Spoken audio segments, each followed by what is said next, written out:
Alrighty guys, so today I'm going to do a little unboxing video for y'all. As you can see here, I've already cut the cardboard a little bit because it was very well taped up, which is definitely a good thing. Keep it safe and whatnot. Inside this box, I have a watch from the brand Yema, which they are a French brand of watches. Let's pull it out here, see what we got. Alright. Oh, look at that, a little French flag zipper. That's kind of cool. Open this up. We got a nice brown leather bag here.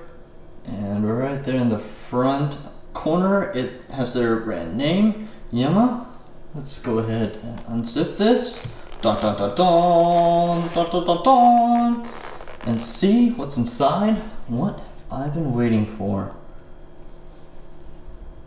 Alright, let's take this out here, set this guy down.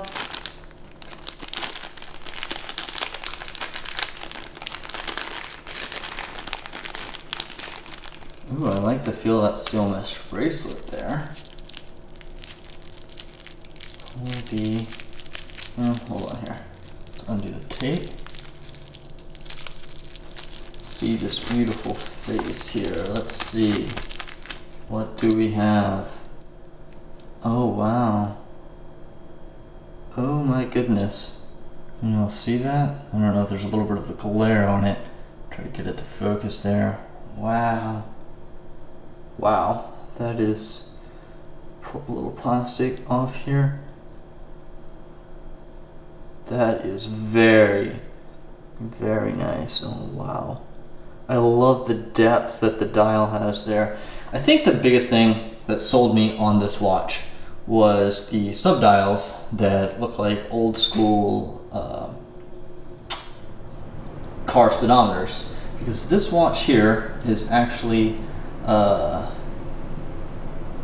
of a spin-off of the watch that Mario Andretti wore way back in the day. And actually, I don't know if you can see it here on the camera, if it will focus in on that, but it does have his name there at the bottom, which it's kind of cool. Like, if you're a big racing enthusiast, I probably would have left his name out just so it's not right there, but it is there. And the cursive is quite nice. I like the tachometer on it.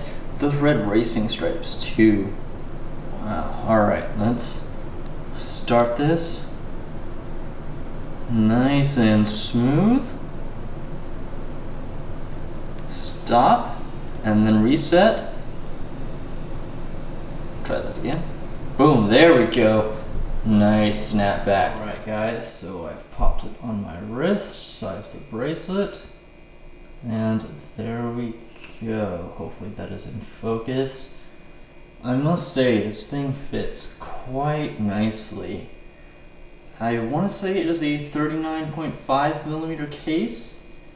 And the curves right around the lugs there just work great.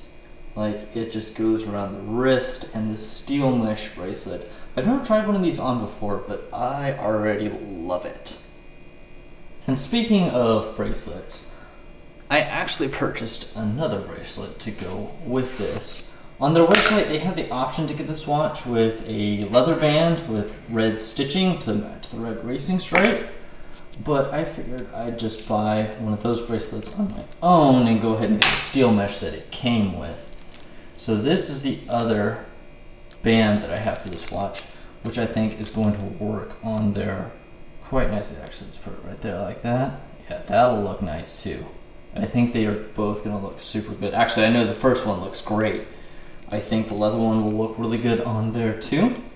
So there you have it. Next, let's take a look at this case that it came in. I really like this. It's a nice little carrying case. Inside, obviously, was the watch, of course. You could store it in there. We also have Yema International Warranty Card. I was trying to read what it says there in French, and yeah, that just didn't work. But we got the model number, their website, and the date of purchase on the back. I believe all their watches come with a lifetime warranty, so big props for that there. Here we are. Zip this up. Has the watch is staying on my wrist, not going back in the case right now. Also, in the box, it came with this little watch roll. It's okay. It's kind of cool. They claimed on their website that it was a $59 value. I definitely would not pay 60 bucks for this.